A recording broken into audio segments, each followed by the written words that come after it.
idea. We found that actually most people don't really know much about academies and what they will mean. So we've organised this meeting to explore the issue. We did actually invite the head and the chair of governors to come and debate with us and give their view, but they declined our invitation. Okay, so our first speaker is Alistair Smith, and he's the National Secretary of the Anti-Academies Alliance. So what I'm here to do today is to try and make some sense of what an academy is and what the academy programme is all about. Just to clarify the legal situation, an academy is an independent state school. It's still state funded, but it's independent. As a governing body that is independent of the local authority. That governing body is actually in fact a company limited by guarantee that is set up by a minimum of 3 governors. They create a company. That company then appoints a trust, which then appoints a new governing body and runs the school. So we call it a form of privatisation. Academies are a form of privatised governance of schools. So that's what an academy is. What an academy can mean for parents, for students, and for staff, I don't want to spend too much time because I've got a feeling other people will mention that. But it does have serious impact on your rights as parents. If you aren't happy with an academy, you don't go to your local authority anymore.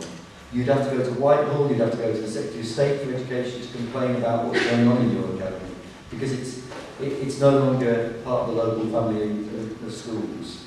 If you're a member of staff in an academy, you're no longer part of national paying conditions, you only have a statutory, you're no longer part of the statutory paying conditions, you only have a contractual right. And already academies are varying paying conditions. I have a letter from, a copy of a letter from a school up in Nottingham where the new academy, we converted in April, has decided that the teacher's new contract will entitle them to only 28 days leave a year. An hours from 8 till 5. So they can vary your national paying conditions. And for students, I think it's not clear what the implications are for students. I mean, in lots of ways, I don't think much changes necessarily. You might get a new uniform, you might get some new rules, but by and large, I don't think those things change significantly. However, your rights, if you're an SEN student, your capacity for parents to take that up, if there's something that goes wrong, again, you can't complain to the local authority, you have to go to Whitehall.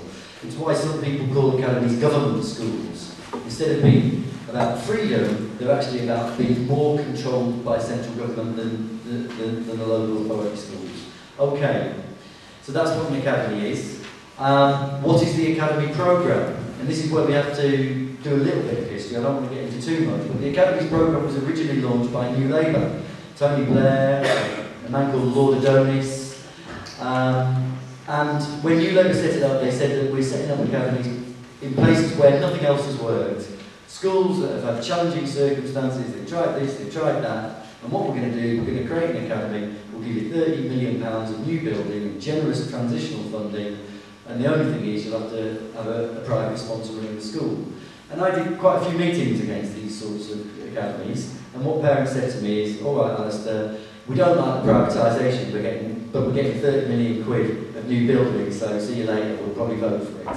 And by and large, there was something like 250, perhaps, well, I think in the end there was about 400 academies set up like this. And New Labour continued to argue that this is about social justice. I mean, to be honest, private schools became academies in that route as well. So it wasn't all about social justice, but in the mind's eye, in the politician's eye, and in the media's eye, academies were connected with this idea that there was something progressive, that there was something, it was government doing something to improve education. So that's up to the election. Then Michael Gove becomes Secretary of State for Education, and he said in his manifesto, I'm going to put rocket boosters under the academy programme. I, at the time, didn't quite know what he meant. But as soon as he came to power, he said, right, this is nothing to do with social justice. What we're going to do is we're going to get all the outstanding schools to opt out of local authority control and become academies. Then he expanded that to the good schools, and now any school can convert to be an academy. Why? What's the purpose? And this is where Michael Gove is fast and loose with the word social justice. He still parrots this line that New Labour put on, that he's doing this to help the poorest children in our community. Odd then that most of the schools that have converted to Academy are in the richest areas of the country, in the richest parts of the cities where this has happened. So academies have not been addressed at social need. The ones that have converted since Gove started did nothing to do with social justice. Actually, it's very explicit. In the Conservative Party manifesto, Michael Gove talked about schools revolution, and what he talked about is this. He said that really what we need in our education system is a market where competition drives up standards. So the plan is that he will get schools in each area. Some schools will opt out to be academies.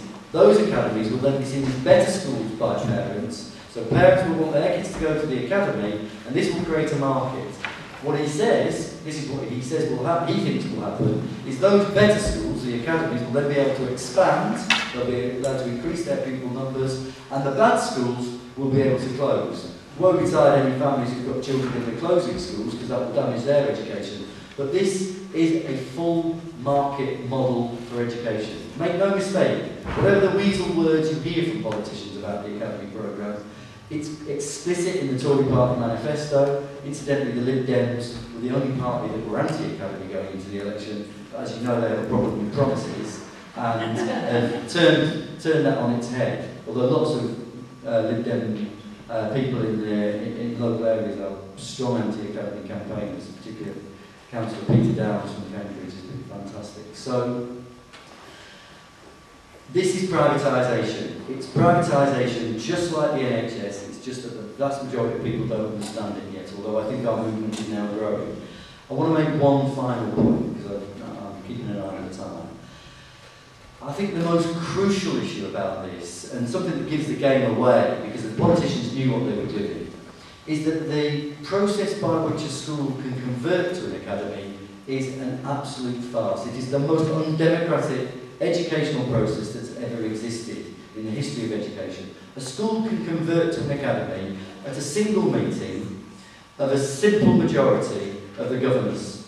Okay? They don't have to consult.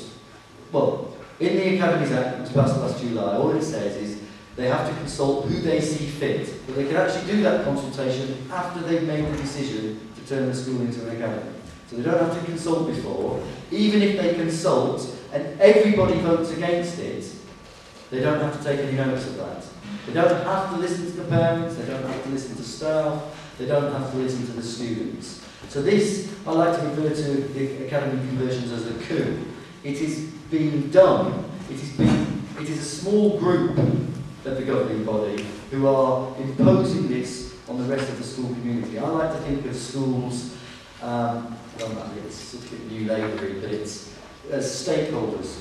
A school isn't owned by the governing body, it's not owned by the head teacher, it belongs to the whole community, it belongs to the students, the parents, the future parents, the staff, the support staff and the teachers, the local community, the local authority representatives. It's a stakeholder model, and our governing bodies usually reflect that. The academy model is about destroying that. It's about giving power to a small group of governors and to the head teacher and denying the rest a say in the running of the school.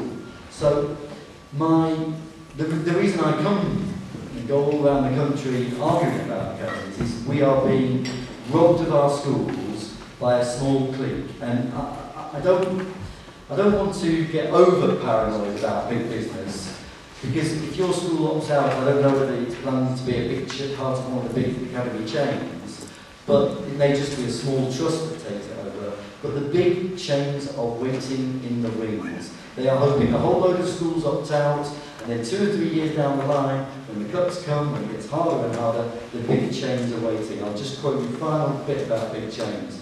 One of the big chains is called Babcock Education, called VT Education.